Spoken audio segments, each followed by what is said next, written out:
مدینہ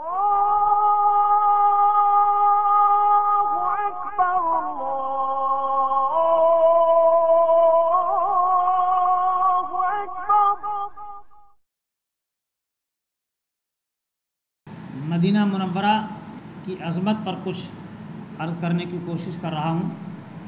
محترم سامعین کرام، ہر مومن مسلمان کے دل میں مکہ معظمہ کی عقیدت و محبت موجود ہے، اس لیے کہ یہ وہ مقدس شہر ہے جس میں والی دو جہاں حضور رحمۃ للعالمین صلی اللہ تعالیٰ علیہ وسلم کی ولادت باسعادت ہوئی۔ یہی وہ پیارا شہر ہے جس میں معلم کائنات نے دعوت اللہ کا سلسلہ شروع فرمایا۔ اس شہر کو اللہ رب العزت نے بلد امین کے لقب سے سرفراز فرمایا اور اس کی قسم ارشاد فرمائی۔ اسی شہر میں دنیا بھر کے مسلمان حاضر ہو کر حج کی سعادت حاصل کرتے ہیں۔ اسی شہر میں منی کی مقدس وادی ہے جہاں ابراہیم علیہ السلام نے رضا الہی کی خاطر اپنے نور نظر حضرت اسماعیل علیہ السلام کے گلے پر چھری چلا کر اطاعت خداوندی کی مثال قائم کر دی تھی۔ اسی شہر میں عرفات مزدلفہ کے میدان ہیں جہاں اللہ تعالیٰ کی رحمتوں کی برسات ہو رہی ہے، سائلوں اور بے نواؤں کی جھولیاں بھری جا رہی ہیں۔ اسی شہر میں صفا مروہ کی پہاڑیاں ہیں جنہیں قرآن کریم نے شاعر اللہ فرمایا ہے۔ اسی شہر میں مقام ابراہیم ہے، زمزم کا کنواں اور حجر اسود جنتی پتھر ہے۔ اسی شہر میں خانہ کعبہ بیت اللہ شریف ہے۔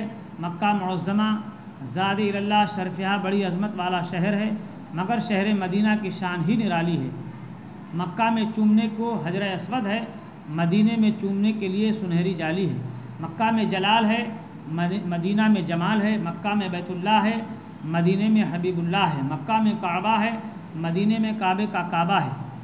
رسول اللہ صلی اللہ تعالیٰ علیہ وسلم جب مکہ معظمہ سے ہجرت فرما کر مدینہ منورہ تشریف لے گئے، اللہ تعالیٰ نے اپنے محبوب کریم صلی اللہ تعالیٰ علیہ وسلم کے غلاموں کو حکم فرمایا، وَمَن يُهَاجِرْ فِي سَبِيلِ اللَّهِ يَجِدْ فِي الْأَرْضِ مُرَاغَمًا كَثِيرًا وَسَعًا، اور جو اللہ کی راہ میں گھر بار چھوڑ کر نکلے گا وہ زمین پر کشادگی اور کشائش پائے گا۔ اس فرمان خداوندی کے بعد صحابہ کرام رضی اللہ تعالیٰ عنہم اجمعین مکہ معظمہ چھوڑ کر مدینہ منورہ پہنچنا شروع ہو گئے، اور در رسول صلی اللہ تعالیٰ علیہ وسلم کی حاضری کی طلب کا یہ عالم بپا تھا کہ جو چلنے کے بھی قابل نہ تھے وہ بھی عازم مدینہ ہو گئے۔ مفسرین کرام نے لکھا ہے کہ مکہ معظمہ میں رہنے والے حضور نبی کریم صلی اللہ تعالیٰ علیہ وسلم کے غلام حضرت جندہ رضی اللہ تعالیٰ عنہ تھے۔ انہوں نے جب فرمان خداوندی سنا تو دل میں مدینہ طیبہ کی سکونت کی اس قدر آرزو پیدا ہوئی کہ انہوں نے اسی وقت اپنے بیٹوں کو بلایا اور کہا، اے میرے بیٹے، مجھے ہجرت کرنے میں کوئی چیز رکاوٹ نہیں کرتی۔ اللہ تعالیٰ کا بڑا فضل و کرم ہے، مجھے مال دیا ہے اور مدینۃ الرسول جانے والے راستے کو بھی خوب جانتا ہوں۔ یہ درست ہے کہ میں بوڑھا ہو گیا ہوں، پیدل سفر کرنے کے قابل نہیں ہوں اور اونٹ پر بھی نہیں بیٹھ سکتا۔ تم مجھے اونٹ پر پالان رکھ کر اس میں بیٹھا دو اور میرے اونٹ کو میرے نبی کے شہر کی طرف جانے والے راستے پر ڈال کر اللہ رب العزت کے حوالے کر دو۔ اب میں اس شہر میں مزید ایک رات بھی نہیں ٹھہر سکتا۔ اس عاشق صادق کے بچوں نے باپ کے حکم کی تعمیل کرتے ہوئے اپنے والد کو اونٹ پر سوار کر کے جانب مدینہ روانہ کر دیا۔ یہ ضعیف ابھی تھوڑا سا سفر کر کے مقام تقیم تک ہی پہنچا تھا کہ اس عاشق صادق کو قیام اجل آ گیا اور یہ زندگی کی سرحد عبور کر کے دار الفنا سے رخصت ہو گیا۔ جب اس عاشق رسول کی وفات کی خبر مدینہ منورہ میں رہنے والے صحابہ کرام رضوان اللہ تعالیٰ علیہم اجمعین کو پہنچی تو انہیں بہت صدمہ ہوا اور انہوں نے بڑے افسوس سے کہا، کاش جندہ مدینہ منورہ پہنچ کر فوت ہوتے۔ انہوں نے ہجرت کی مگر رسول خدا صلی اللہ تعالیٰ علیہ وسلم کے قدموں تک نہ پہنچ سکے۔ جب صحابہ نے یہ بات کہی تو اللہ رب العزت نے آیت مقدسہ نازل فرمائی جس میں اس مہاجر کو بارگاہ محبوب کریم صلی اللہ تعالیٰ علیہ وسلم میں نہ پہنچنے کے باوجود پورا اجر و ثواب عطا فرمانے کا اعلان فرمایا۔ پروردگار عالم ارشاد فرماتا ہے، وَمَن يَخْرُجْ مِن بَيْتِهِ مُهَاجِرًا إِلَى اللَّهِ وَرَسُولِهِ ثُمَّ يُدْرِكْهُ الْمَوْتُ فَقَدْ وَقَعَ أَجْرُهُ عَلَى اللَّهِ، اور جو اللہ اور اس کے رسول کی طرف ہجرت کرتا ہوا گھر سے نکلا اور پھر اسے موت نے آ لیا تو اس کا ثواب اللہ کے ذمہ کرم پر ہے۔ سامعین محترم، اس آیت مقدسہ میں اللہ تعالیٰ نے فرمایا جو اپنے گھر سے ہجرت کر کے نکلے اور راستہ میں ہی اس کو موت آ جائے تو اللہ تعالیٰ اسے در محبوب تک پہنچنے کا اجر و ثواب عطا فرمائے گا۔ اس آیت کریمہ میں حضور نبی کریم صلی اللہ تعالیٰ علیہ وسلم کی بارگاہ میں ہجرت کرنے والے حضرت جندہ بن زمرہ رضی اللہ تعالیٰ عنہ کے اجر و ثواب کا ذکر بھی ہے، اور حکم مطلق قیامت تک ہر مومن مسلمان کے لیے عام ہے۔ اللہ تعالیٰ فرماتا ہے وَمَن یخرج، جو بھی نکلے اس سے یہ معلوم ہوا کہ یہ حکم صرف اسی مرنے والے کے لیے نہیں بلکہ قیامت تک جو بھی اس بارگاہ تک پہنچنے کا سفر کرے اور اگر راستے میں ہی اسے موت کا پیام آ جائے تو اس کا اجر و ثواب اللہ تعالیٰ کے ذمے ہے۔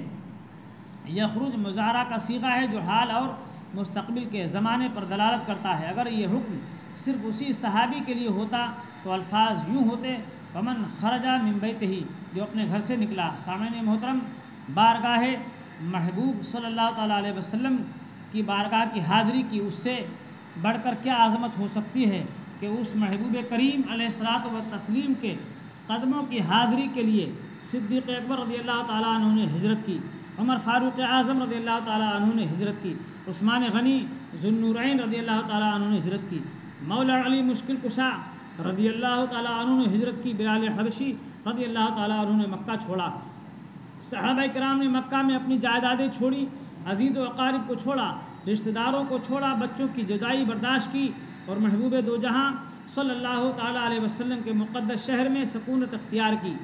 پھر فرماتے ہیں حاجی آؤ شہنشاہ کا روزہ دیکھو، کعبہ تو دیکھ چکے کعبے کا کعبہ دیکھو، رکن شامی سے مٹی وحشت شام غربت، اب مدینے کو چلو صبح دل آرا دیکھو، آب زمزم تو پیا خوب بجھائیں پیاسیں، آؤ جود شہ کوثر کا بھی دریا دیکھو، زیر میزاب ملے خوب کرم کے چھینٹے، ابر رحمت کا یہاں زور برسنا دیکھو۔ مدینہ منورہ وہ مدینہ منورہ ہے جہاں پر رسول گرامی نے وہ مسجد نبوی اپنے ہاتھوں سے بنائی، مگر جب بارگاہ مصطفیٰ صلی اللہ تعالیٰ علیہ وسلم میں حاضری دو، روضہ اقدس کی حاضری دینے کے بعد غلام کو بتا دیا جاتا ہے کہ جنت مکے میں بھی ملتی ہے، جنت مدینے میں بھی ملتی ہے، مگر مکے میں ادھار ہے، یہاں سودا نقد ہے۔ اعلیٰ حضرت فرماتے ہیں تیری گلی کو چھوڑ کر باغ جناں میں جائے کون، نقد ملے جو مدعا وعدے پہ دل لگائے کون۔ روضہ رسول صلی اللہ تعالیٰ علیہ وسلم کے قریب لکھا ہوا ہے ما بین بیتی و ممبری روضۃ من ریاض الجنہ، میرے گھر اور میرے ممبر کے درمیان جو جگہ ہے وہ جنت کے باغوں میں سے ایک باغ ہے۔ مدینے میں سودا نقد ہے، ادھر دربار رسول صلی اللہ تعالیٰ علیہ وسلم میں اور ریاض الجنہ کی کیاریوں میں بیٹھ جاؤ۔ امام اہل سنت اعلیٰ حضرت فرماتے ہیں کہ اس طرف روضے کا نور، اس سمت ممبر کی بہار، بیچ میں جنت کی پیاری پیاری کیاری، واہ واہ صدقے اس انعام کے قربان اس اکرام کے، ہو رہی ہے دونوں عالم میں تمہاری واہ واہ۔ شہر مدینہ، آؤ ذرا عالم تصور میں مدینے چلیں، یہ وہ مقدس شہر ہے جس کی ہر گلی اور کوچہ میں اللہ تعالیٰ نے ایک فرشتہ کی ڈیوٹی لگا دی ہے جو مدینے کی پاسبانی اور چوکیداری کرتا ہے۔ دنیا کے شہنشاہوں کے محلوں کی چوکیداری خاکی کرتے ہیں، مدینے والے شہر کی چوکیداری افلاکی کرتے ہیں۔ نہ جنت کی گلیوں میں دیکھا مزہ جو مدینے کی گلیوں میں دیکھا۔ حضور نبی کریم صلی اللہ تعالیٰ علیہ وسلم نے اس شہر کی عظمت و رفعت بیان کرتے ہوئے ارشاد فرمایا غبار المدینۃ شفاء من الجذام، مدینے کا گرد و غبار جذام یعنی کوڑ کے لیے شفا ہے۔ نہ ہو آرام جس بیمار کو سارے زمانے سے، نہ ہو آرام جس بیمار کو سارے زمانے سے، اٹھا لے آئے تھوڑی خاک ان کے آستانے سے، اٹھا لے آئے تھوڑی خاک